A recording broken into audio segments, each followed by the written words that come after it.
because my mom ended up being a single parent, had to work.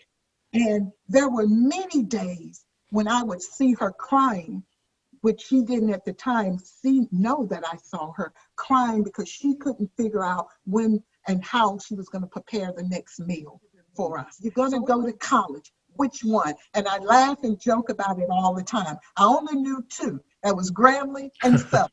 Never give up on yourself. Don't hold your head down. Hold it up.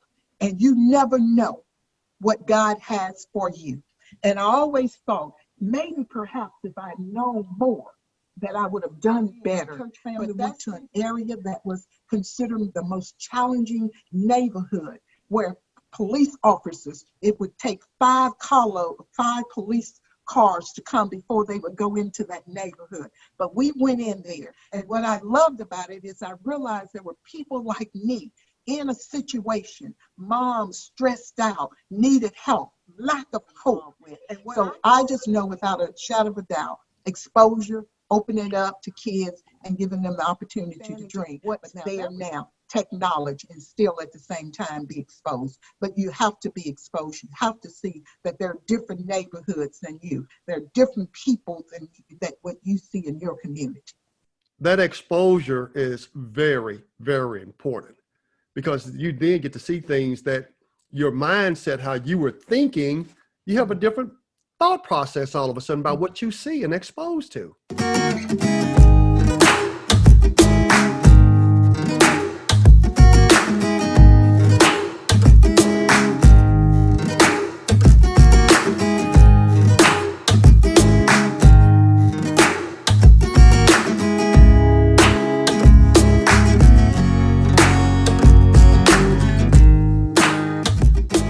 Hi, this is Robert Wilkins, aka Basketball Tall. Welcome to my channel.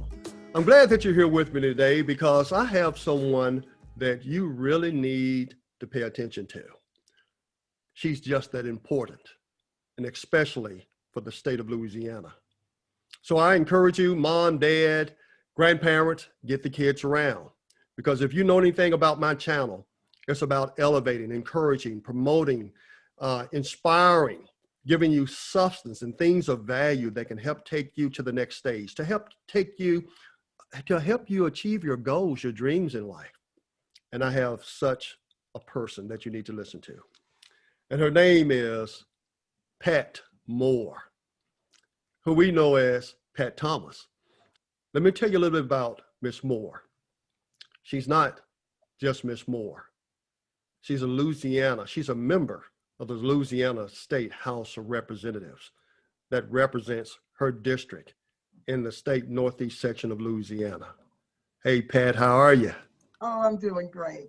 Let me just tell everyone, Pat is a good friend of mine, literally.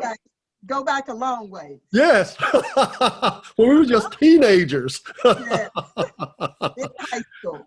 Sitting out on the porch, on the back porch, just dreaming what we want to do in our lives, what we can do, and hope we can do this and hope we can do that. And I can tell you, dreams have come true for both of us, but more so especially because she serves a huge population in the state of Louisiana, and she does a tremendous job for her community and her state. So Pat, fill me in. What's going on? How are everything in the state of Louisiana? It's almost the same, but since you've been gone. However, we have made some changes, and it's still a great place to stay. I've been here all my life. I'm enjoying it. And I get a chance to see some of my old classmates.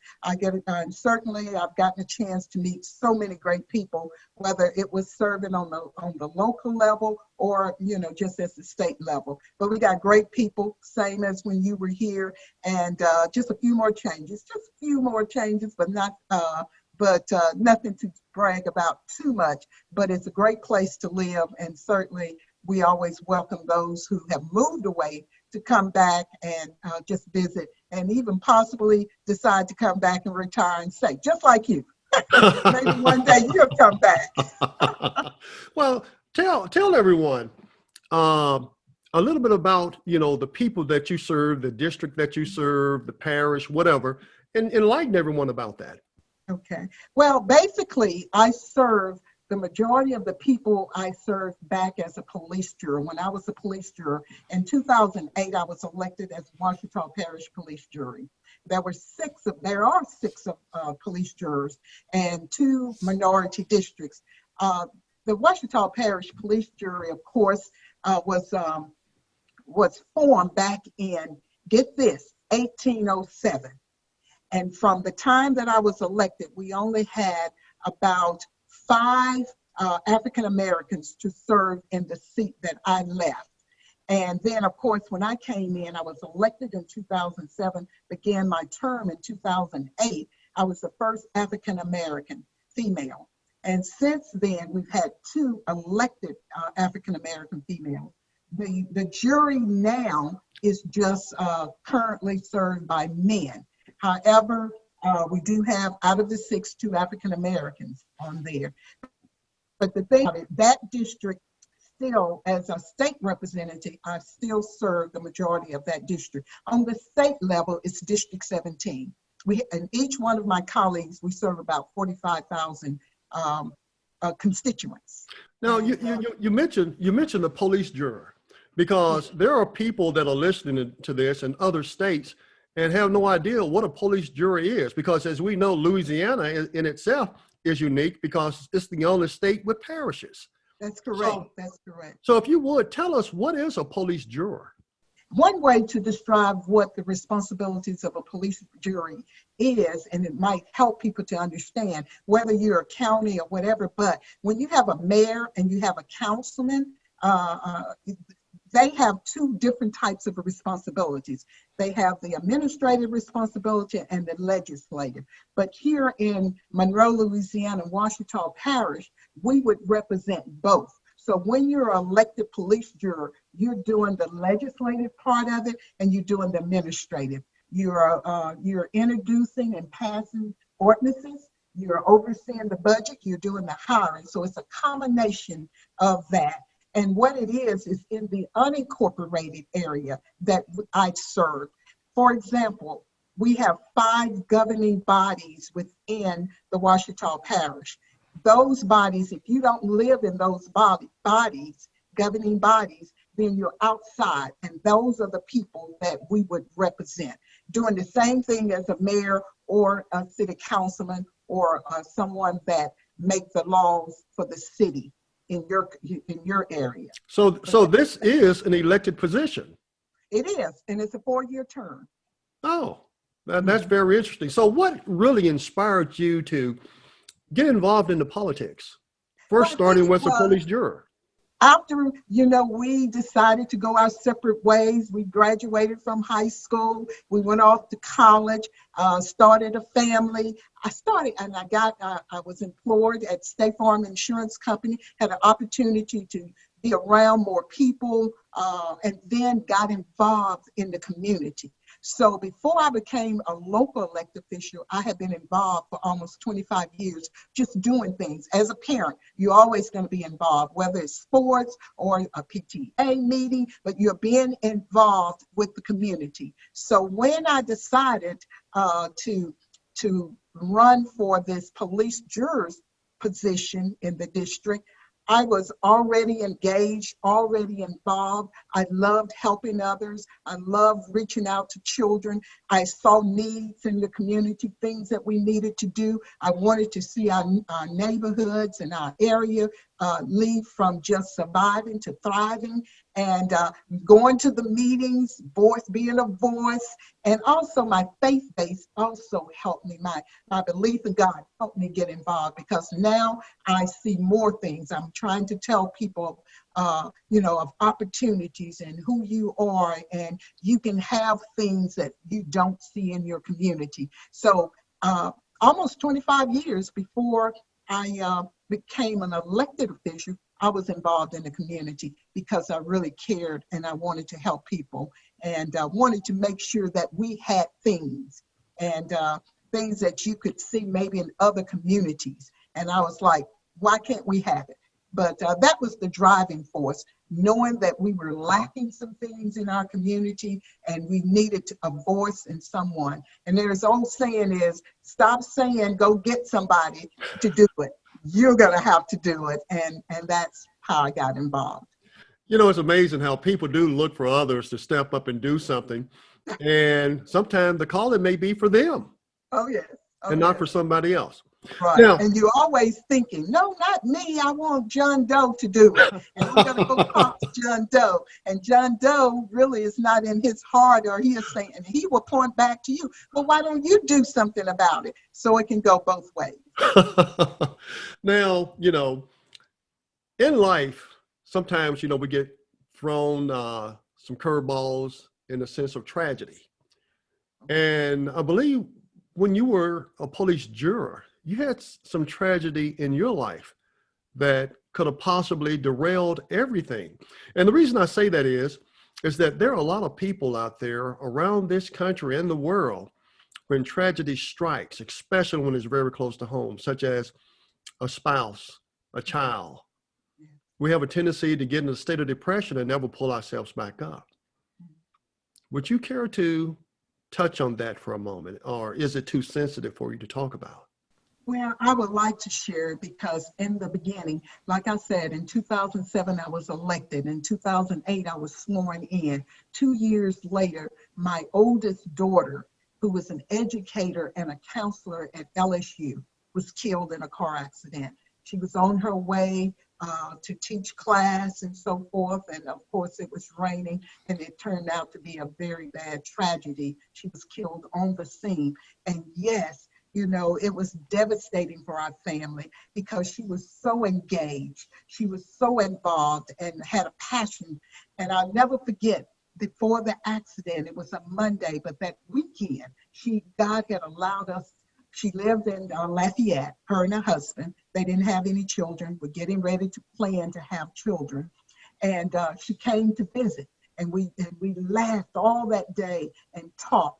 And then later on, around 7:00 p.m., she decided that she was just going to go home, go ahead, and which is about 3.5-hour drive from Monroe to Lafayette. But I remember talking to her on the phone until she walked in the house. So God gave us a great day just being there. And of course, that Monday, we always talked on the telephone. She would always call me every morning because to drive to Baton Rouge was an hour. And that caused her, and we had a little pact, talk to you for 30 minutes, and then I'm going to get ready for my class and etc. So every morning we would talk for 30 minutes and just, you know, just talk, mother and daughter talk, and talk about the various things. So it was a tragedy. I thought my life had just ended when that happened. And but I had loving people. Monroe, Washita Parish is a great place to live. I had people, my family basically were in other parts of the state, but they were always there. My church family was there. And with all of that going on, with all of those people, they are the ones that helped me, you know, get back and to get back on track. But I can tell you this, it took months before I could, you know, try to focus on police jury work. My colleagues were there. They had my back. They would go out into my community and represent my community. So they were a help to me. But it was difficult. But with my faith in God, trying to understand why it happened when she was so young. She died in November at the age of 32. December the 23rd, she would have been 33 years old, married 2.5 years, getting ready to, her and her husband to possibly have a child. So her future was ahead of her. And so I just remember just leaning on God, leaning on my family, and letting those who God had put around me help me. And shortly after, I was able to, you know, get back involved in my work. And then the rest is history. God just kept giving me strength. And it is much better to talk about it now than it was way back when it happened. But I just know that God always have people around you and he gives you strength. It was not something that we even seen coming. She was healthy. She was energetic. She was involved in the community, loved her students. And right now they have a scholarship in her name, constantly giving kids, students scholarship because of her work and the things that she believed in. But it was difficult, but I think you always have to just lean on God to give you strength and be around the people that you love and the community wrapping their arms around you, and you will get through it. You mentioned your faith Oh, yes.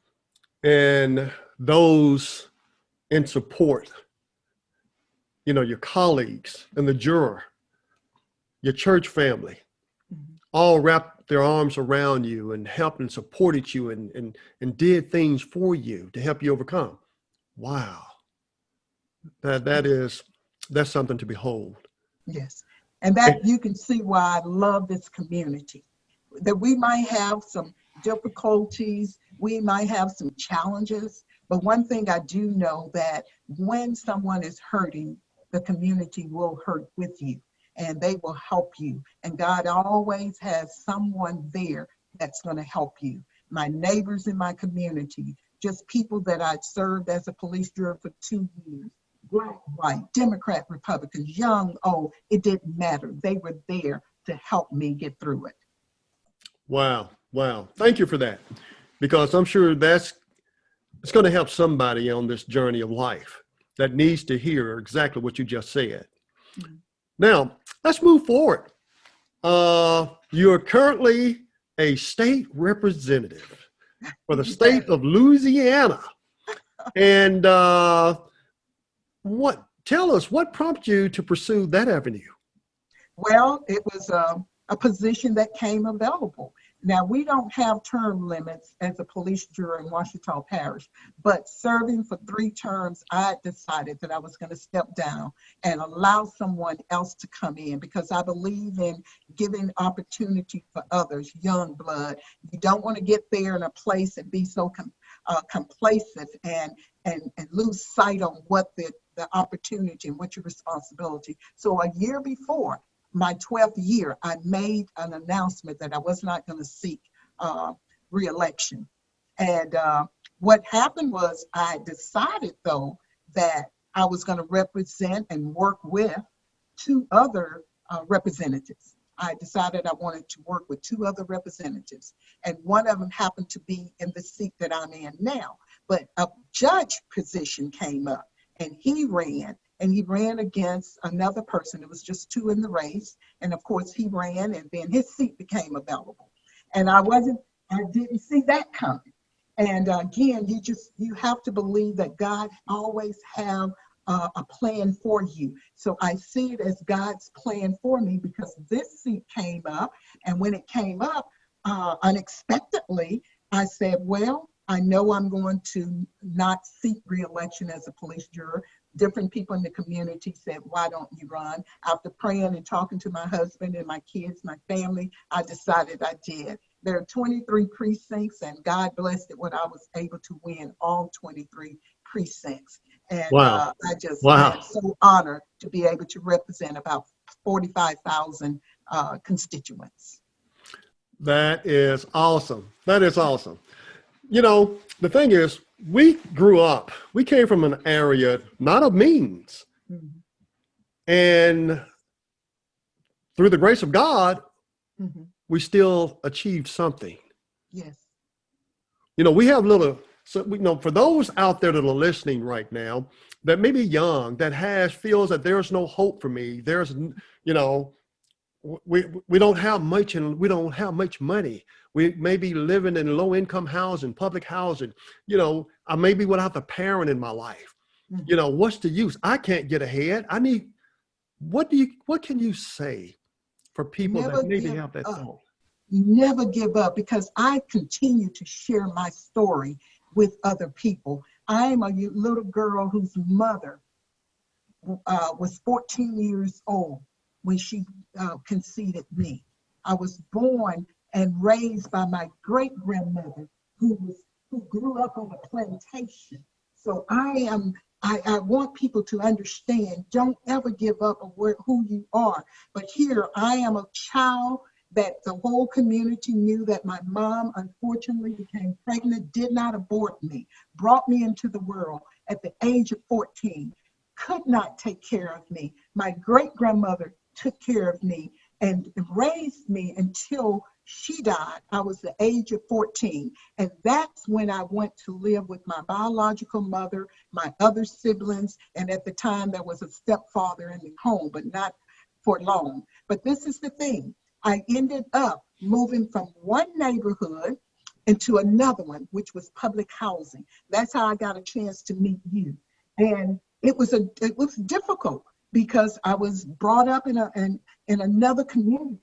I'm the new kid on the block. I don't know all the people in the community. Now I'm having to, learn to live with my biological mother, my siblings, meet new people, some things that I didn't agree on. My values were different.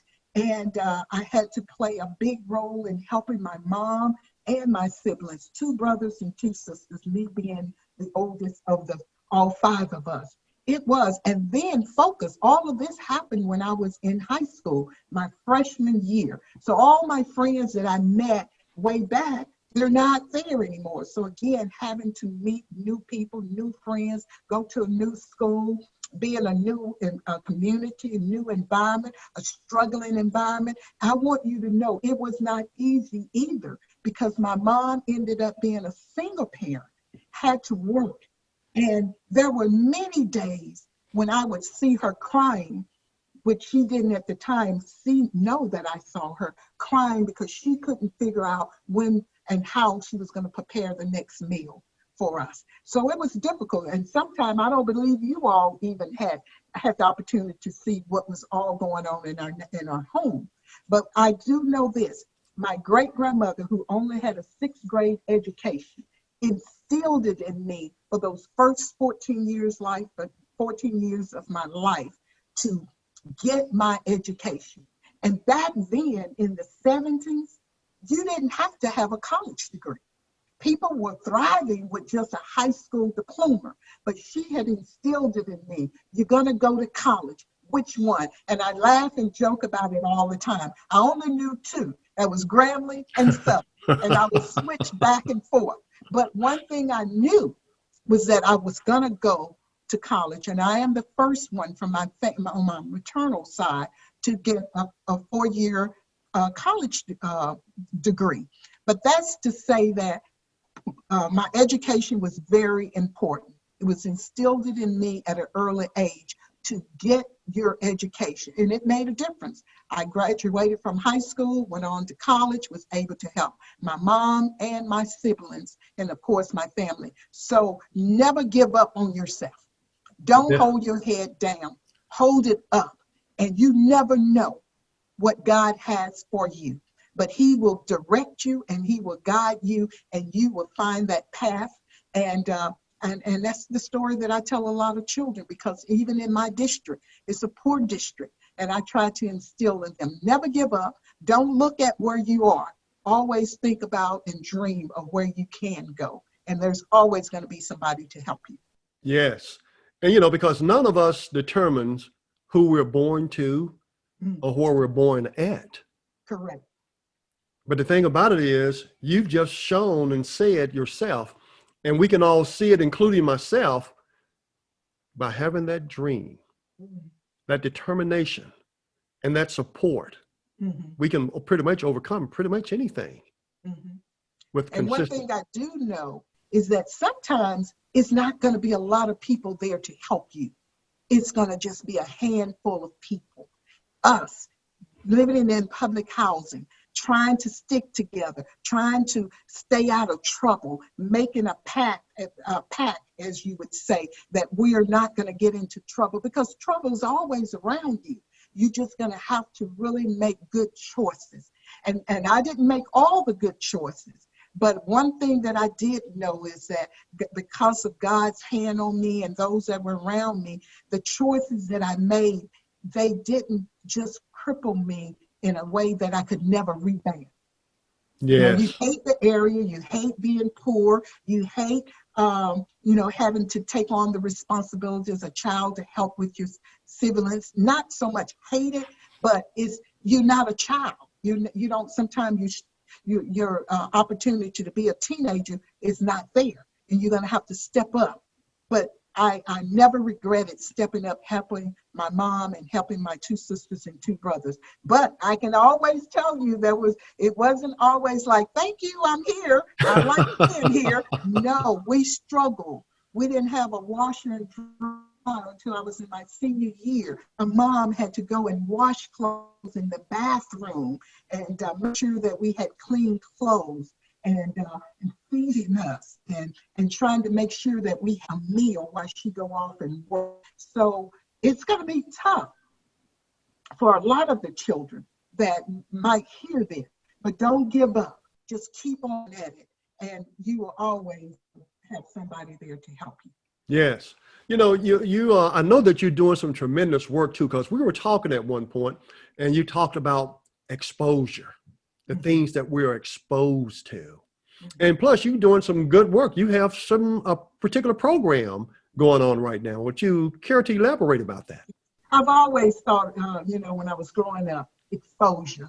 And when you're limited to where you can be, like I grew up in public housing from 14 years to 18. I was in public housing, and I knew that I couldn't see a lot of things. I just didn't have the opportunity to see a lot of things and to really dream like I wanted to. And I'll never forget, there was a street that separated some of the families that had both parents and middle class versus where I grew up. And it was just a street that separated us. And I always wanted to go and know more about it. Now, yes, I'm a freshman in high school, but your focus is on your family and where you are. And my thing is that it was one little street that separated me from going over and seeing what it was like on the other side, as you would say, the tracks. Now, this is in our community. This is not in another community, but I'm in public housing, and then there's a middle class kind of like subdivision away from us. And I always thought, maybe perhaps if I'd known more, that I would have done better. But that's the reason why I go out into the community and I expose kids. I take them to, my family and my church family went to an area that was considered the most challenging neighborhood, where police officers, it would take 5 police cars to come before they would go into that neighborhood. But we went in there, and what I loved about it is I realized there were people like me in a situation, mom stressed out, needed help, lack of hope.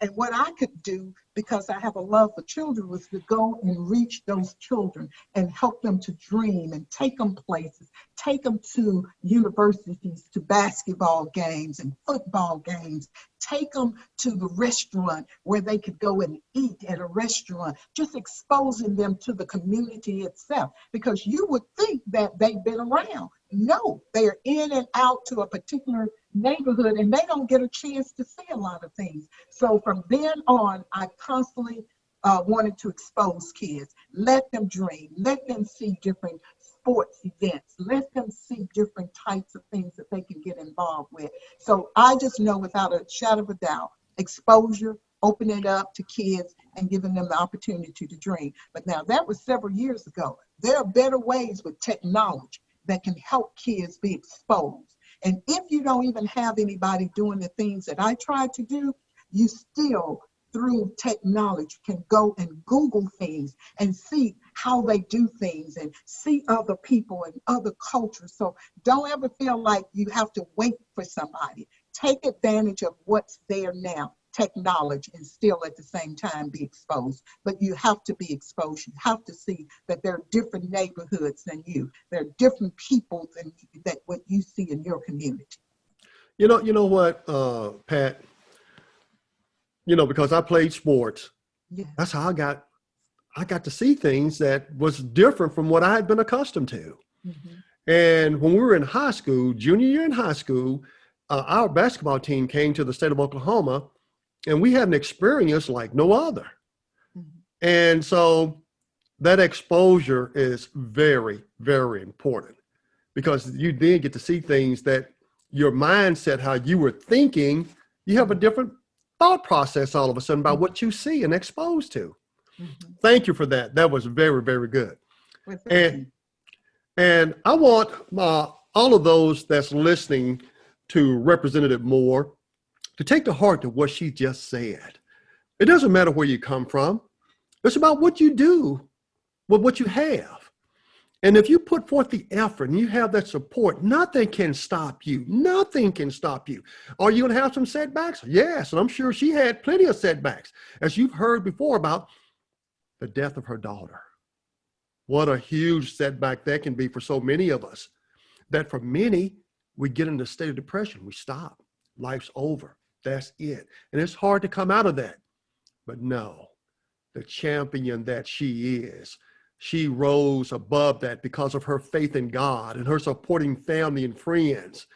And then, but not just from that, go on and now is a state representative in the state of Louisiana and doing tremendous things there.